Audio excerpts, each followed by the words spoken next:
मेधा सूक्तम कृष्ण यजुर्वेदर तैत्तरीय आरण्यक उपनिषद यही मेधा सूक्त रही।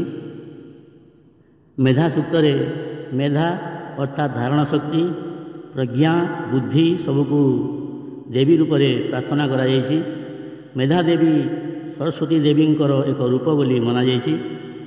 मेधा सूक्त को प्रतिदिन श्रद्धा और भक्ति मन में पाठ कले आमर स्मृतिशक्तिर वृद्धि घटे। उत्तम विचार साहस ज्ञान आंतरिक प्रकाश प्राप्ति होता है। यार सहित रचनात्मक शक्ति बढ़े एवं स्वास्थ्यर उन्नति होता है। मानसिक तथा शारीरिक रूप से आमर यथेष्ट उन्नति घटी थाए।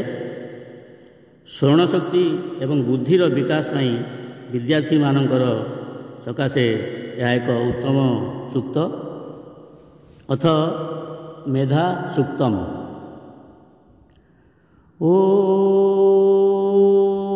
यश्छन्दसा मृषभो छन्दभ्यो अध्यमृतात् संबभूव समेन्द्रो मेधया स्पृणोतु अमृतस्य देवधारणो भूयासम् शरीरं मे विचर्षणं जिह्वा मे मधुमत्तमा कर्णाभ्यां भूरि विश्रुवं ब्रह्मणः कोशसी मेधया पीतः श्रुतं मे गोपाय।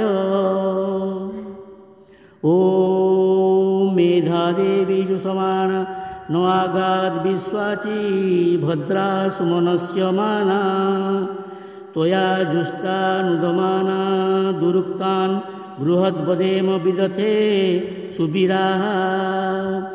त्वया जुष्ट ऋषिर्भवति देवी त्वया ब्रह्मा गतश्रीरुतत्वया त्वया जुष्टश्चित्रं विदते वसुसानो जुषस्व द्रविणो न मेधे।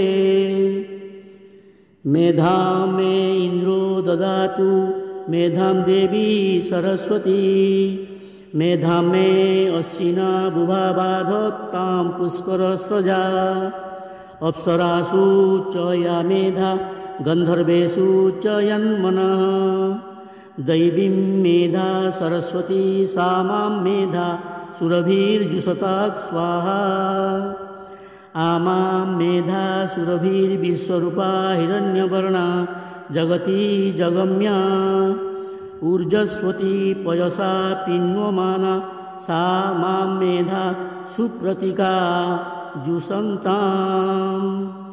मयि मेधां मयि प्रजां मयि अग्निस्तेजो दधातु मयि मेधां मयि प्रजां मयीन्द्र इन्द्रियं दधातु मयि मेधां मयि प्रजां मयि सूर्यो भ्राजो दधातु।